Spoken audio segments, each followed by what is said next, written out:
Thank you for joining. Our presentation will begin shortly. Please stand by.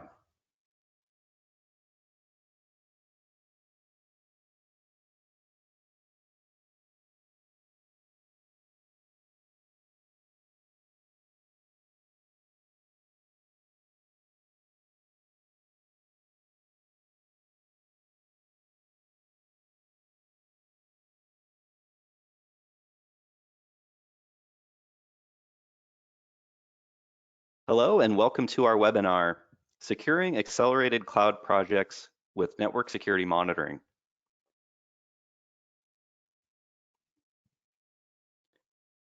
And next slide, please.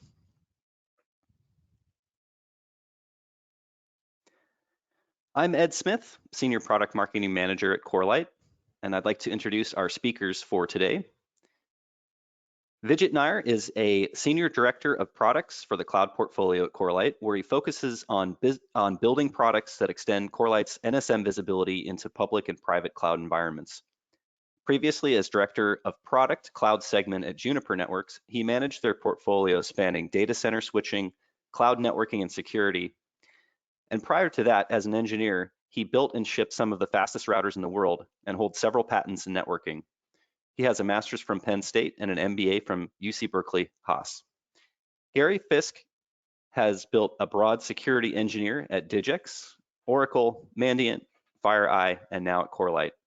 His career has ranged across security analytics, identity management, data security, threat intelligence, IR, and security services, endpoint security, network security, and enterprise architecture. This somewhat unfocused group of focus areas has resulted from a belief that enterprises must take a pragmatic, risk-driven approach to advancing their security maturity and focus on tools to improve existing teams, procedures, and environments. Building on a 10-year foundation in IT and security operations, Gary's history in tools and technology is founded in the cliche that security is a team sport and that tools and tech are only valuable if they make the team better. All right, let's please welcome our first presenter, Vijit Nair. Go ahead to the next slide, Gary. Thanks everybody for joining. In terms of agenda, we're going to go over the talks focused on cloud security and how you can secure some of your accelerated projects. Through the agenda, we'll go over cloud security, what's different in cloud security if you're an enterprise that's sort of newly exploring moving workloads into the cloud. How do you get better visibility into the cloud environment itself? And then we'll talk about a few ways of how you can instrument your VPCs to get better network visibility. How would you read the logs that you get from instrumenting your VPCs? And then we'll go through a few use cases and deep dive into a specific use case. So on to the next slide. So first off, I must say, the world has changed. Go ahead to the next slide, Gary. I must say the world's changed pretty dramatically in the last 3 to 4 weeks, right? And I myself and some of us here are fortunate enough to be sheltered in place where a lot of folks are out there fighting this good fight in the front lines for us, for which we are very thankful. That said, we're trying to help in any small way we can. And one of the things that occurs to us is that the enterprise IT around the world is going through a pretty tectonic shift. It looks very different today than it looked 2 to 3 weeks ago. You're seeing going from 20% of your workforce working from home, working remotely, to 100% of your workforce working remotely. Traffic in every respect is going through the roof, right? Be it broadband traffic, be it VPN traffic that's rising 40%. Collaboration tools and Zooms and what have you going up several 100%, right? I mean, these are interesting times to say the least. A lot of communities out there, educational institutions, and even organizations, including us, are moving a lot of our training to sort of a remote learning scheme. And conferences around the world are going virtual, and enterprises are really looking to see how they can move some of the environments that they have on-prem into the cloud. And the main reason is, if you're an organization that really depends on that physical human touch, depended on the physical human touch for to interacting with your customers, you're suddenly scrambling to figure out a way to replace that with a digital touch and a digital journey for your customers, right? And if you're the organization that needs boots on the ground to run enterprise data centers, suddenly you're trying to see how you can start moving some of these projects and workloads into the cloud. So some of the places that we're seeing enterprises do that is, for instance, how do you deploy a highly global, highly scalable VPN architecture that your workforce around the world can access? How do you move some of your legacy applications that reside in your private data center? How do you move that into a SaaS-based application into the cloud? If you have a dev test environment in your private data center, how do you move that workload into the cloud? I mean, all these things, a lot of enterprises are kind of learning as they go. Go on to the next slide, please.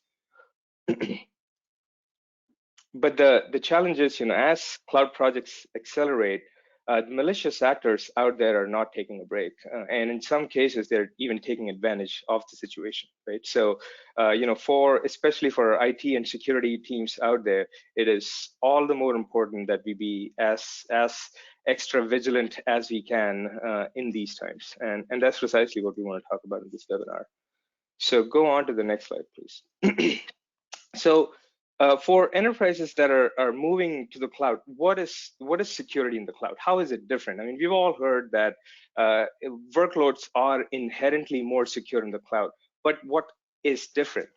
The reality is all public cloud providers have this concept of a shared responsibility model where the public cloud providers are responsible for the underlying infrastructure and the hypervisor layer of the instances that they offer, but the customers or enterprises such as yourselves are responsible for the security of the applications that run on this infrastructure, right? And the challenge is, as cloud services get more distributed, and as you have, hybrid cloud deployments, the attack surface increases pretty considerably. But at the same time, you don't own the infrastructure, and you can't get the kind of visibility that you need into the cloud that you're running your applications on. Right? So a lot of things sort of really come into play here. Misconfiguration when you're in the cloud is sort of one of the #1 threat as you go into cloud security, because now you're talking about hundreds of services running on thousands of VPCs, tens of thousands of instances that are all fully automated, and configurations are changing several hundred times, an hour. And the smallest mistake in misconfiguration has the ability to get pretty dramatically amplified. Privileged IAM accounts are now keys to the kingdom, where any attacker can access your environment from anywhere in the world, and this is pretty much responsible for 70 to 80% of data breaches that have occurred in the past.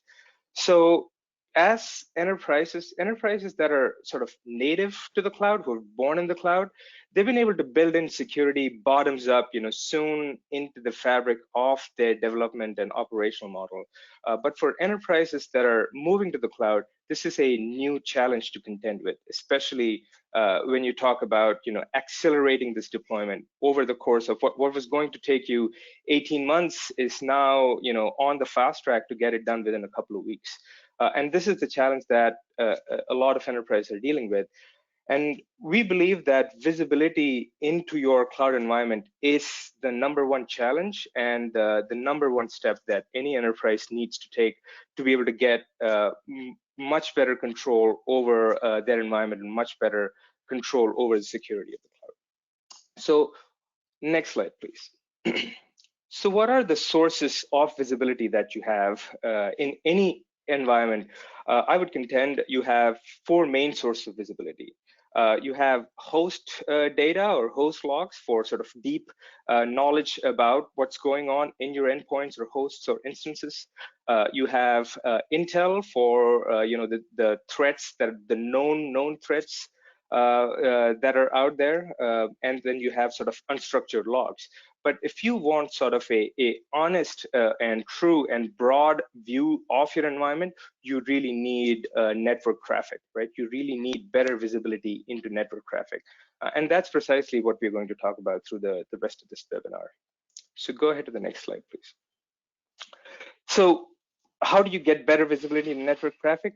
For folks who don't know Zeek, Zeek is the de facto standard for getting rich visibility into your network traffic in any environment. Zeke is a open source network monitoring framework that has organically grown in the community for the past 25 years. Warren Paxson is the inventor of Zeke, who is also a founder of Corelight, who has, in the community, developed this tool for specifically for security and incident responders to use for in their environments.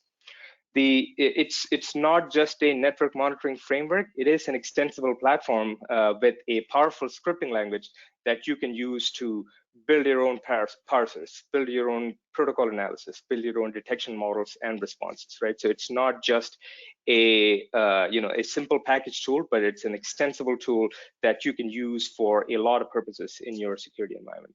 And really, the goal with Zeek Zeek's goal is to deliver a judgment-free, policy-neutral view of the network data by parsing dozens of protocols. All right. So with this data, regardless of what kind of environment you're in, this is the data that you can use to sort of build analytics on top of and address some of these use cases, right? So organizations, some of the largest organizations around the world, and in technology, financial services, or nation states, use Zeek for incident response, threat hunting, forensics, and improving their network operations. And next slide, please. And Corelight is really the enterprise muscle around Zeek.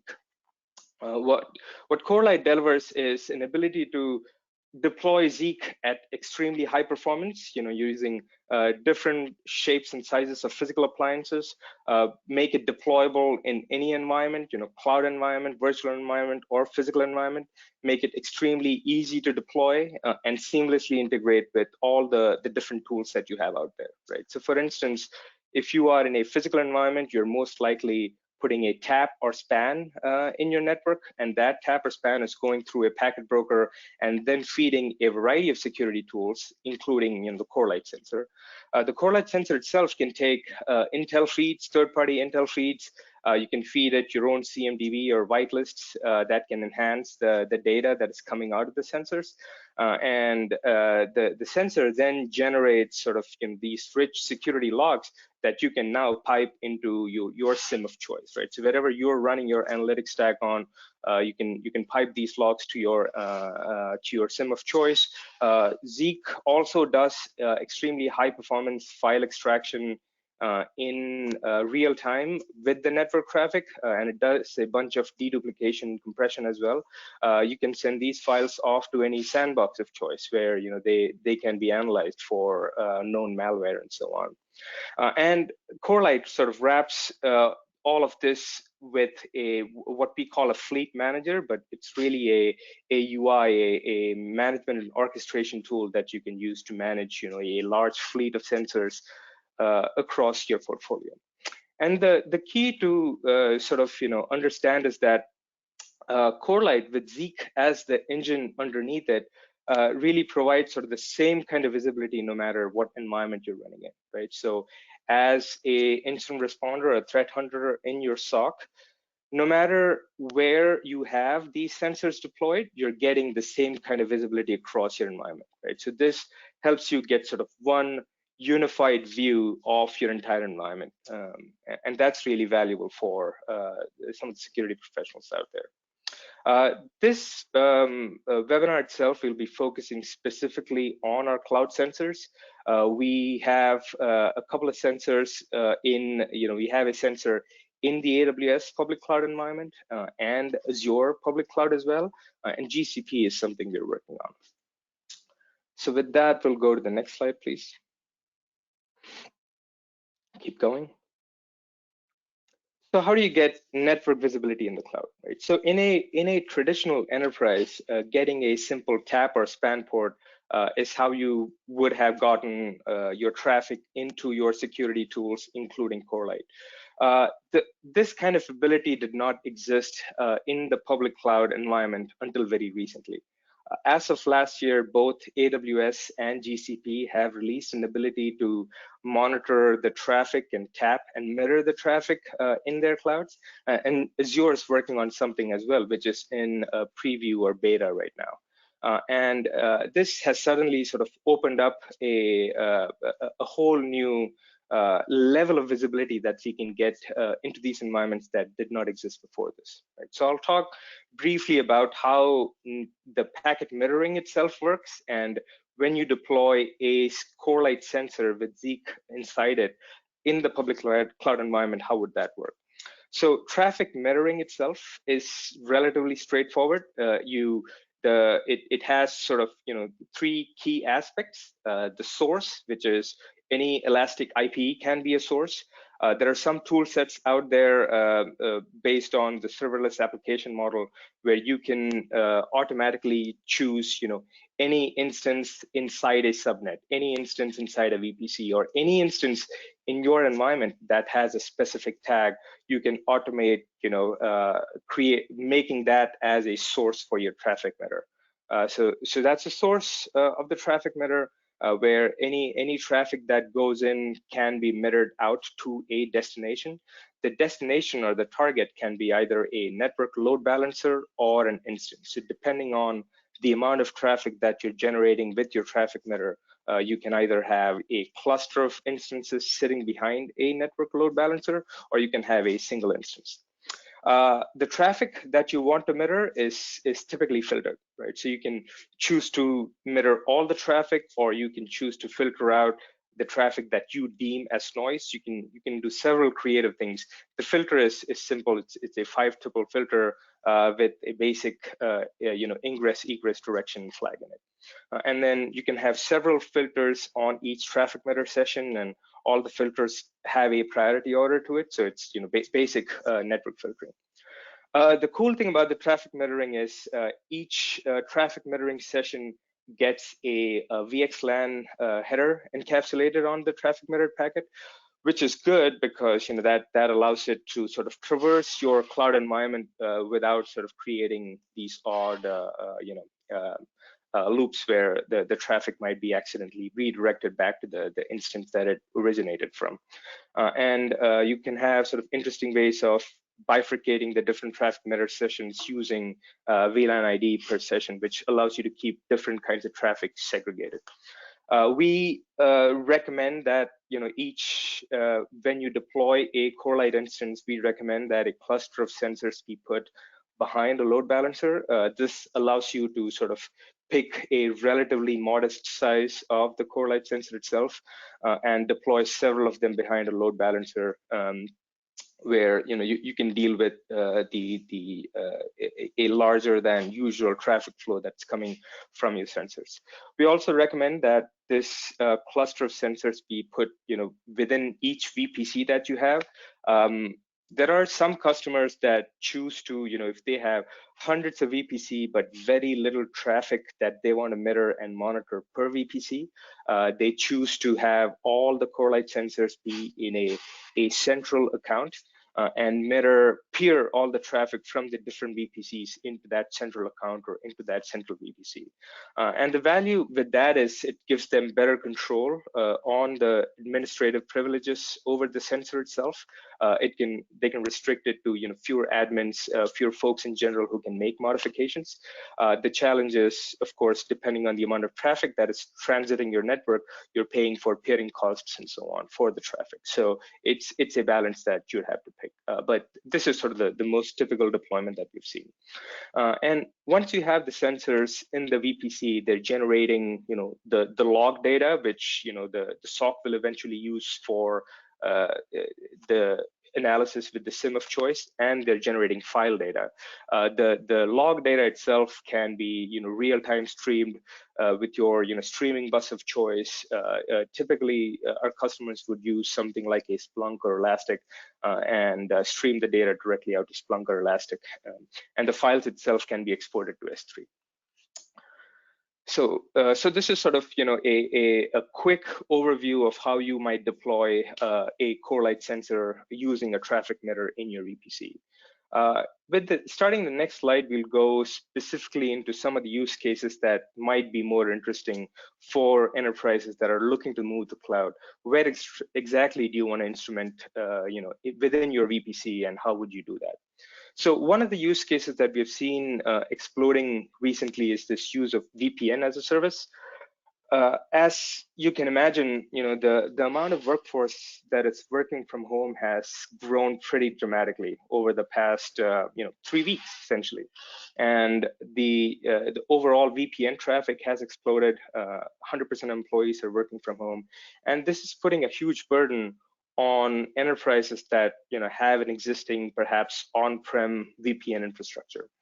So one of the services that several cloud providers offer natively, AWS definitely does, but there are also third-party services that offer the service of a client VPN that is resident in the cloud, right? So you can either use AWS client VPN that they will spin up outside of your environment, or you could have several of these third-party vendors where you can spin up a remote access server inside your environment. And essentially, this can be used for a variety of reasons, right?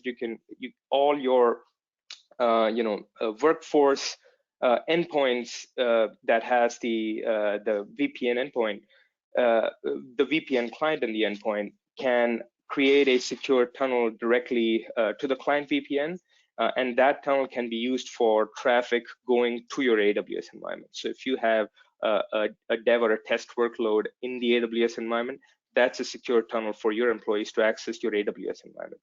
But that same tunnel can be used for all the internet traffic that is going from these devices. Customers also instantiate a site-to-site VPN through a VPC gateway or a transit gateway, connecting back to the corporate DC. In which case, your endpoints can, through this secure tunnel, connect directly to your corporate data center or your private data center, right? So this is sort of a highly available, globally accessible and scalable way to deploy a VPN, and a lot of enterprises are starting to look into that, especially to deal with a spiky burst of capacity that they have to deploy over a matter of few weeks. The challenge is, in the current in a traditional on-prem deployment, there is a full stack of security devices that you can put next to your VPN concentrator, which will give you a lot of visibility into the VPN traffic. That same thing doesn't, quote unquote, exist in the cloud environment today, or is something that you would need to orchestrate. So one of the ways you could do that is, if you had a client VPN or a VPN concentrator in the cloud, you could put a traffic mirror, you could instantiate a traffic mirror session on the Elastic IP for this the remote access server, and that would mirror all the traffic and pipe it to the Corelight sensor, which would then generate logs and sort of stream the logs over to your SIM, and that way you have a ton of visibility into the traffic that is traversing your VPN tunnel. So that's a very interesting use case that a lot of our customers are looking at right now. We can jump to the next slide. Here are a few more ways where if you have an existing infrastructure, if you have existing VPC in AWS, some of the things that you might want to do, regardless of how the workloads are sort of evolving. One of the things you might want to do is you might want to monitor all the traffic that is coming in from the internet. Right? And VPC traffic mirroring, as of today, does not provide an easy way to do that by tapping. Ideally, you would want to tap your internet gateway or a NAT gateway to be able to get access to all the internet traffic, and the traffic mirroring itself doesn't provide a direct way to do it.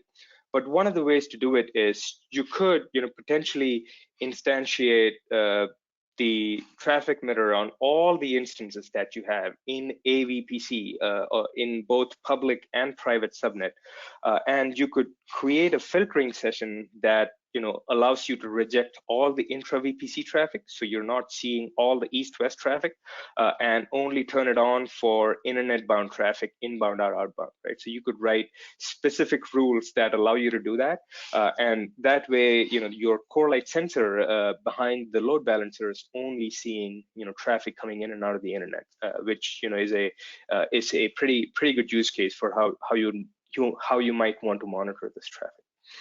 And very related is the next slide. If you go to the next slide here. Some customers want to monitor, not just the internet traffic, but want to monitor all traffic that is crossing the privilege boundary, right? And they define the privilege boundary in AWS being anything that leaves the AWS backbone is what they want to monitor, and that might include both the internet gateway and the VPC gateway, for instance. And AWS has recently announced something called Ingress routing, which is a interesting idea to channel all the traffic that is coming in from the internet, from the VPC gateway.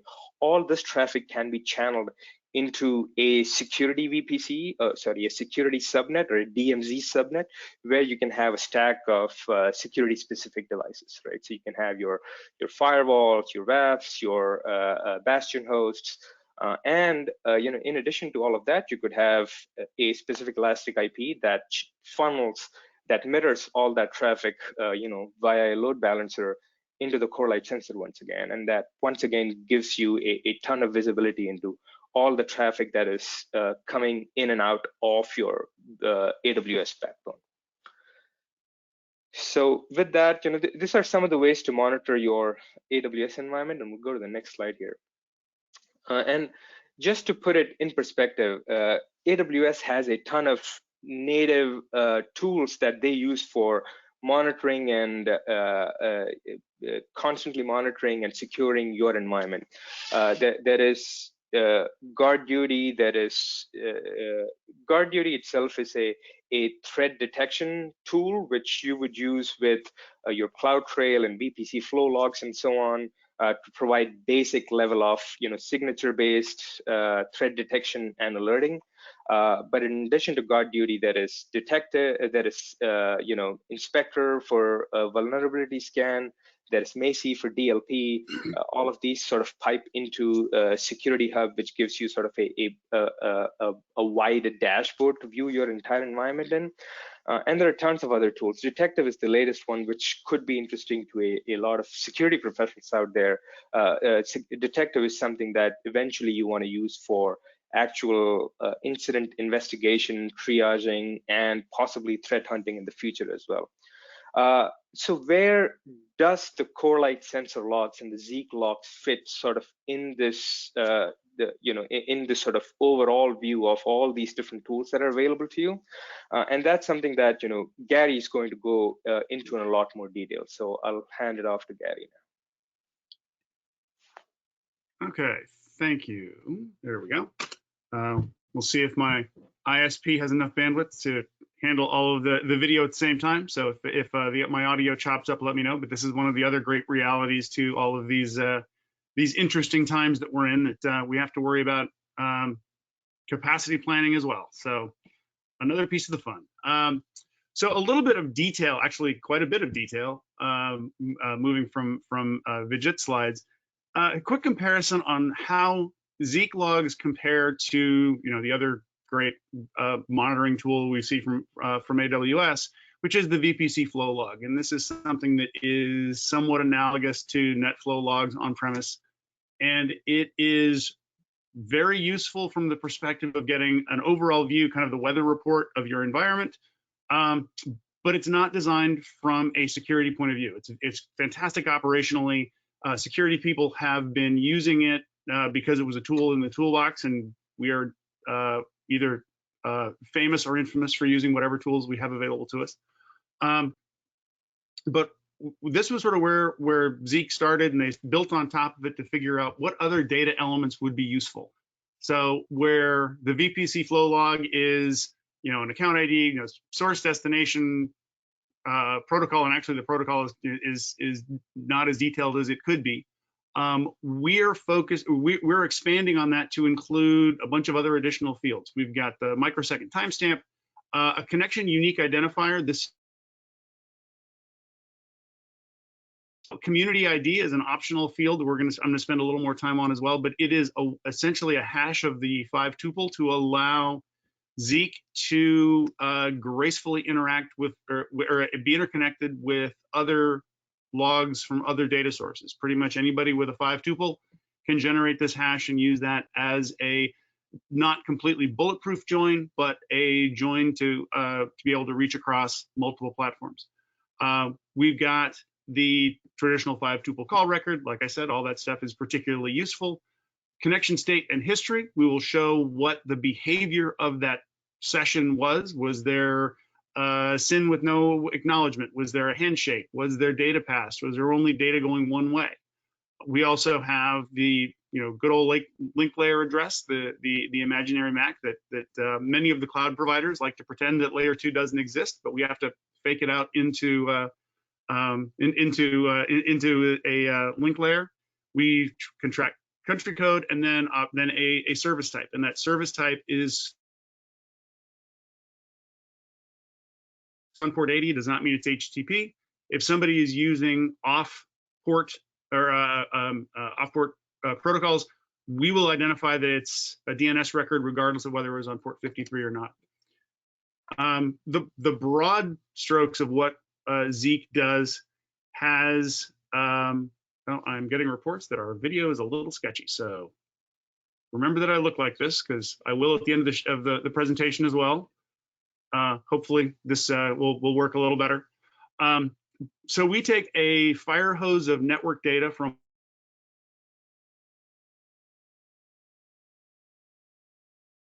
into a set of very concise, very compact log files, fire and other unique identifiers across the log that looks a little bit like a DNS log you'd get out of a DNS service. But because it was designed with security in mind, we have both the query and the response in the same record. Because if you ever end up looking into DNS logs, that's the first thing you try and do is connect those. We've got an HTTP log that looks a lot like a proxy log in a lot of cases, but we also include a number of fields that are more useful from a security perspective. Additionally, way of, hang on, there we go. Those logs are interconnected by a series of what are essentially foreign keys. So we can identify or connect that connection log with all of the history information, with all of the performance information underlying that, and connect that to an HTTP log if that happened to be an HTTP session. If that HTTP session is transferring a file, we will create a files log and capture capture a set of data about those files logs as well. So essentially, log and go up through layer 7 to identify metadata about those connections. It is connection oriented, but we're looking at layers 2 or 3 through 7 for additional information. A quick drill in on community ID. This is something that is, again, essentially it's a hash of the 5-tuple to allow for easy connections through other log sources. And it's something that kind of began in the open source community. Zeke is obviously a big part of the open source world. We've added it in. It's been added into Suricata. It's been added into Moloch, and all of the production implementations here. Could be added into anything that has that collects the 5-tuple, and it allows that foreign key type relationship to extend beyond the logs that we generate. I mention that specifically because one of the places where Zeek logs become really important is in triage and investigation, because getting an alert is not the end of the story, and many folks in the security world look at alerts as the end all. But the problem is that's really the beginning of a question. You start off with you got a flashing red light that something bad happened, and you want to know what happened before, what happened a DNS log, it's in an HTTP log, whether it's in a SIP log. Whatever other context is available, you want to be able to gracefully do that. And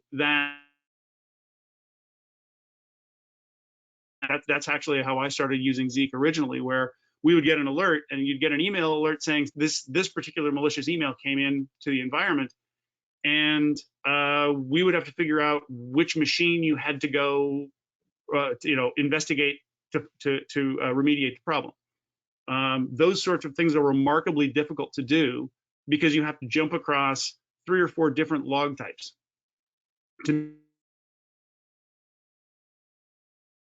Timestamps, they have different scopes of concern, and having a single data set to allow you to jump from point A to point B is the other thing that comes in handy with this, is that you get the same data across multiple applications and multiple environments. Having a particular format for an HTTP log is. Oh, I'm hearing reports that our audio is having issues. Tell you what. Let me do a quick pause. I will switch over to a cell phone. So.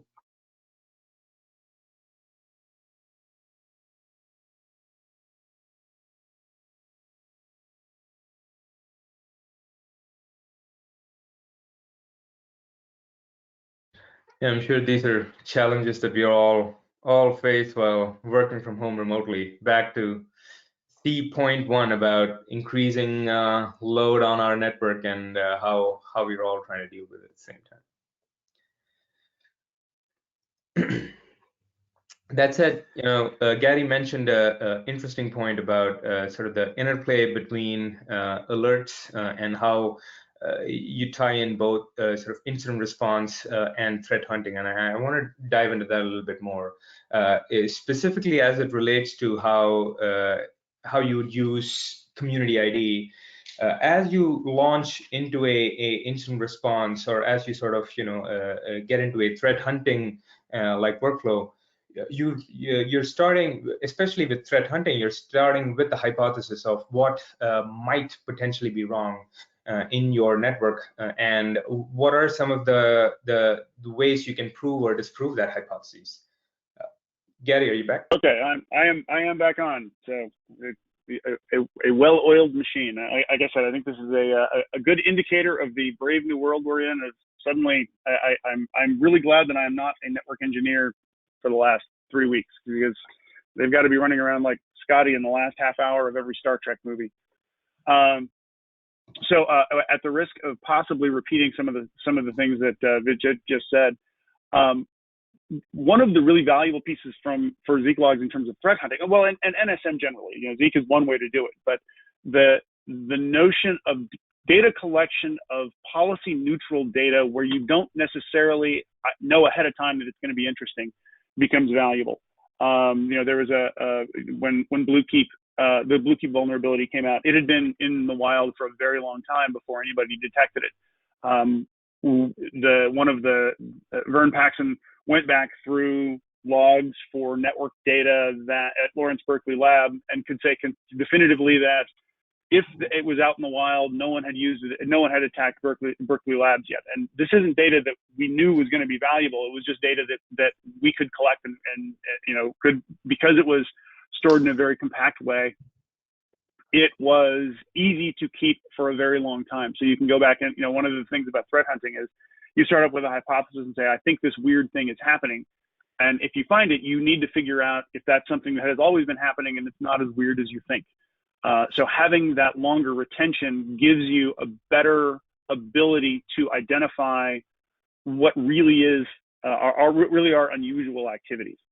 And this was really designed by incident responders to collect the data that would be valuable without particularly knowing what it's going to be valuable for. It's indicative of useful things, and we're going to go through some examples and kind of show you what that all looks like.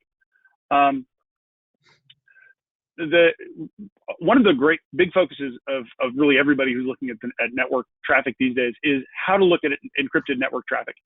And it is remarkable to me how many people who are even some relatively sophisticated security professionals who think that encrypted traffic is essentially opaque. And that it really isn't true. There's a tremendous, security is essentially looking at very large sets of behaviors and trying to find anomalies and outliers.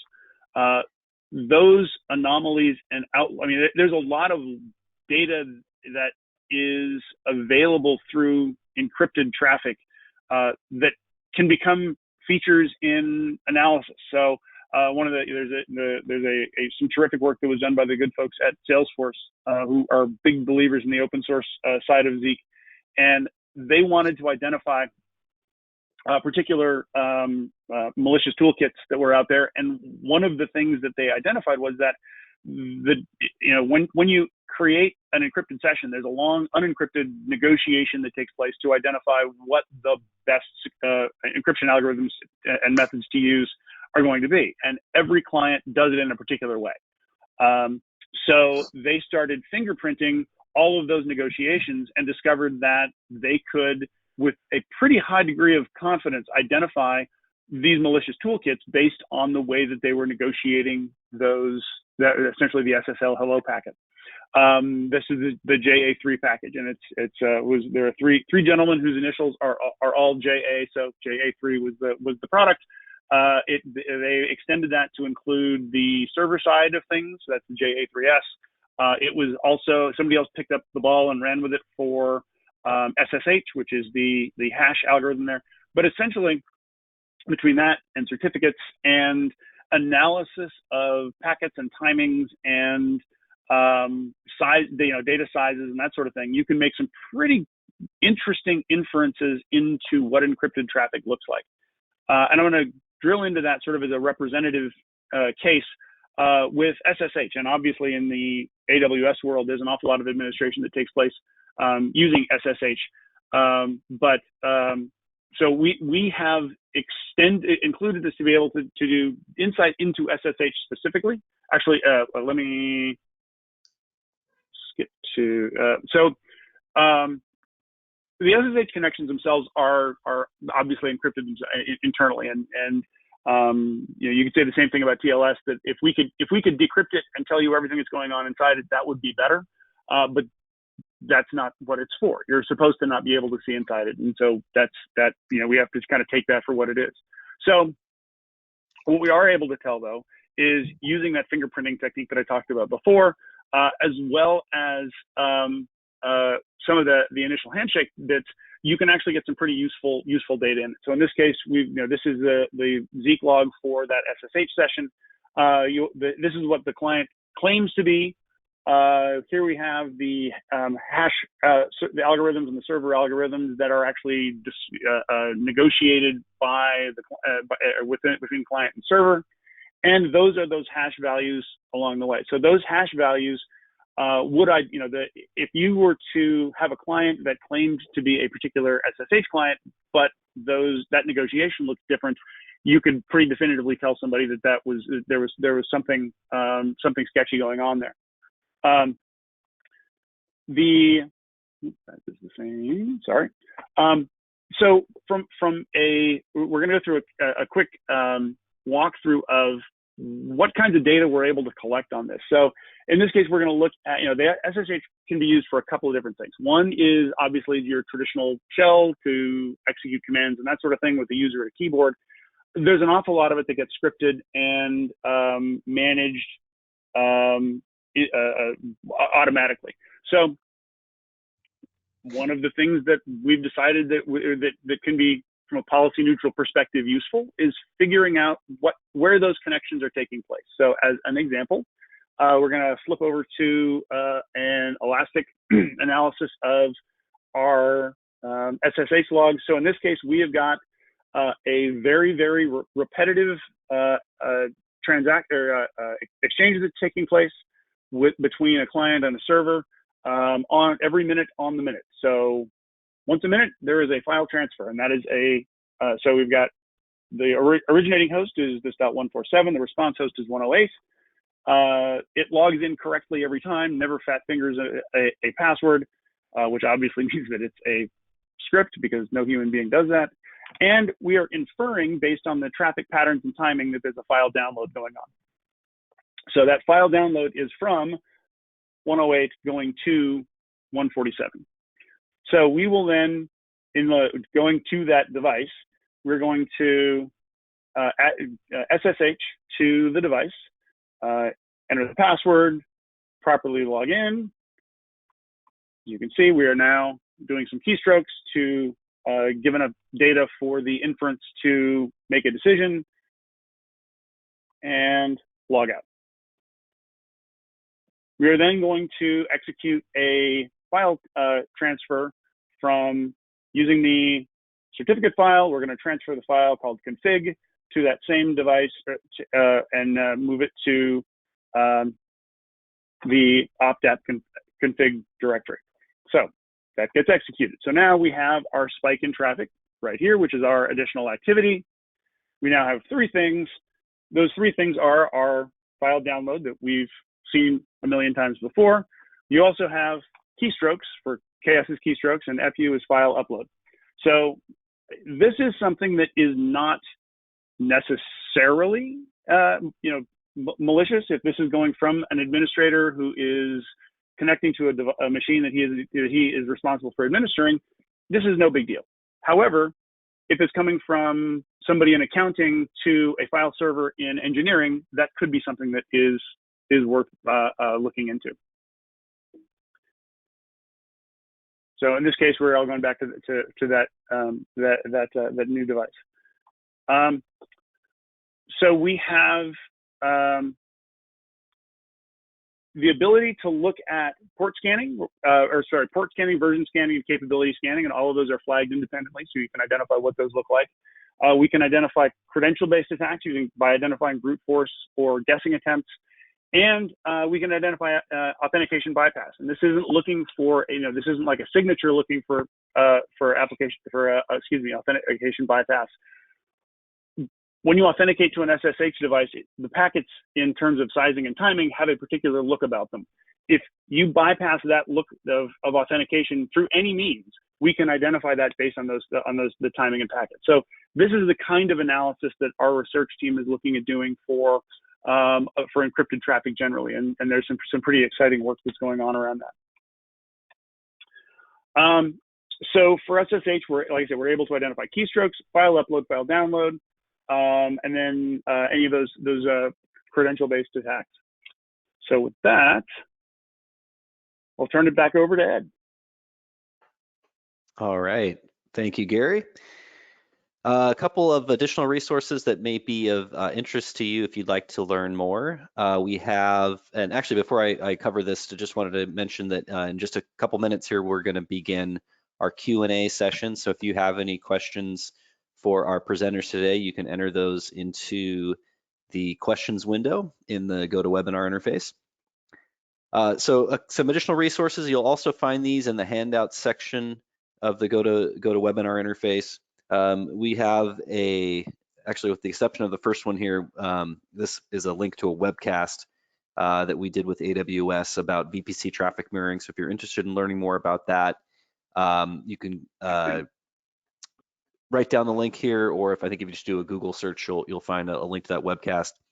The other three assets here are in the handouts window. We have a data sheet on our cloud sensor. We also have a Zeek log cheat sheet. So this is a very useful resource if you're interested in Zeek or you're using Zeek. And I know Gary's audio cut out a little bit when he was talking about the different Zeek logs. So if you're interested in learning more about that, check out the the cheat sheet. And then finally, we have a threat hunting with Zeke guide. This provides some kind of interesting, hypotheses questions that you can use to guide your threat hunting activity using Zeke logs.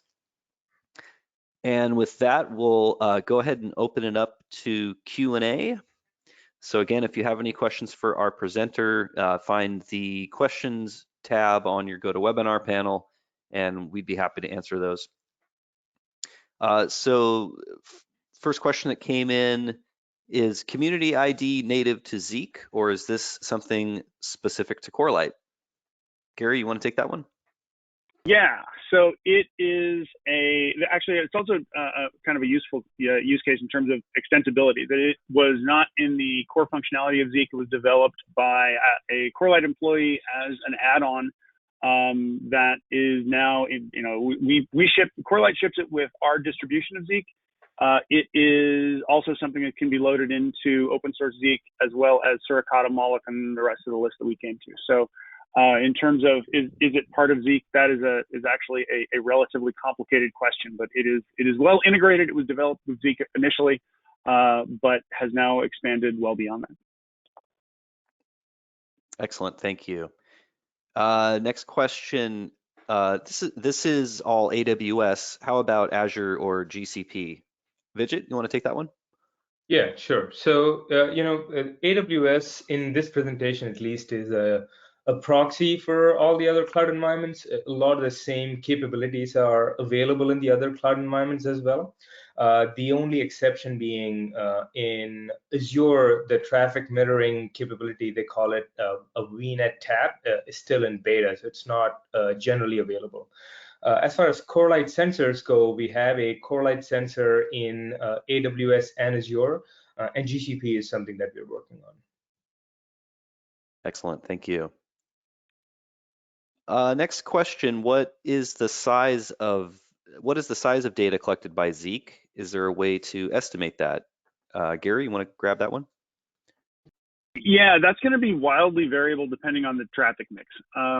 So we collect metadata around traffic as we see it. So if you were to send us, DNS is a good example of something that generates a lot of logs. It's a very small transaction that generates a lot of metadata. Meanwhile, if you were to send, a very, very large HTTP download, that's going to be one of your three log files. So that's going to be a minuscule fraction of your traffic volume. Over a large data set, the average is about 1 to 2% of traffic volume, but that has a lot of margin of error depending on the variability within traffic mixes. So I had a college professor who said the answer to any interesting question is it depends, and that unfortunately is an interesting question. So, but 1 to 2% is a good rule of thumb.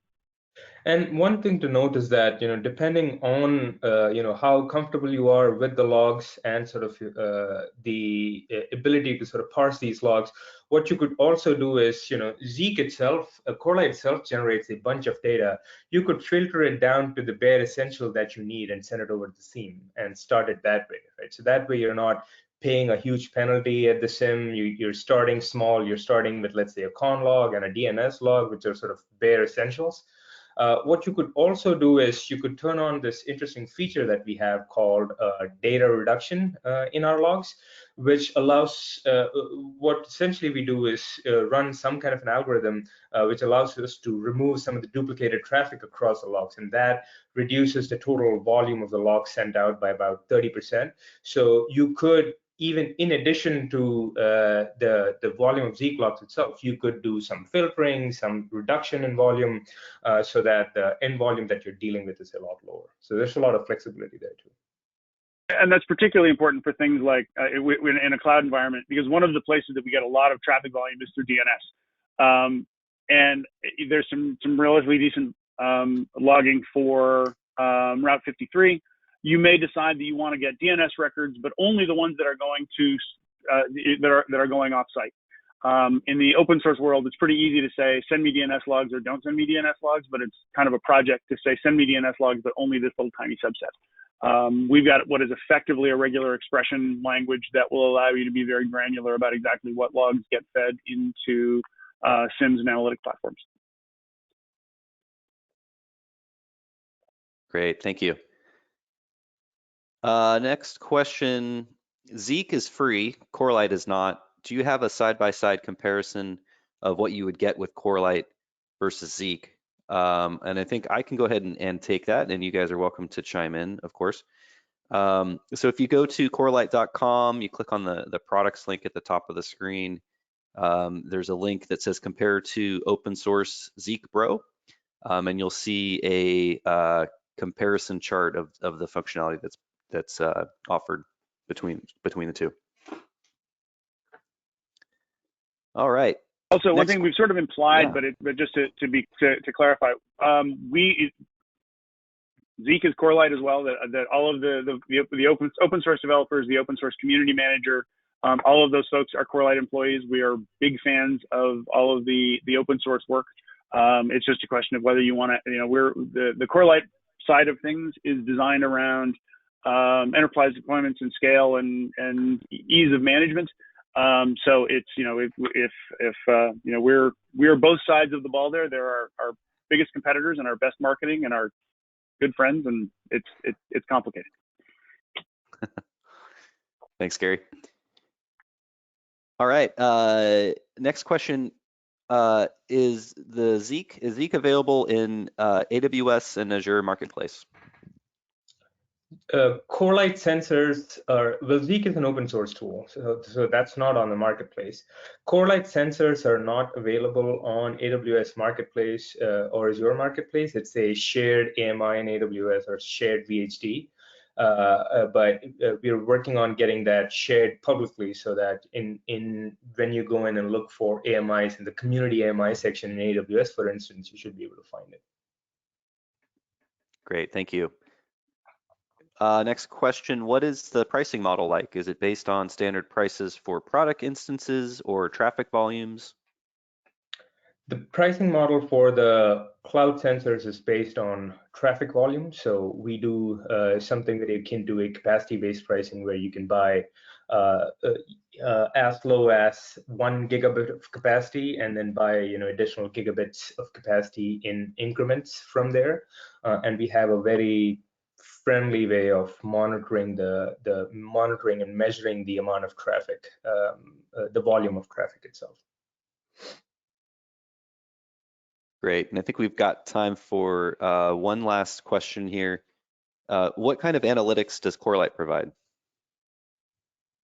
Gary? Yeah, there's a little bit of a tug of war going on about where analytics are getting done, and some of it gets done in the SIM, some of it gets done at the edge in the devices themselves, or to the extent that an edge exists anymore.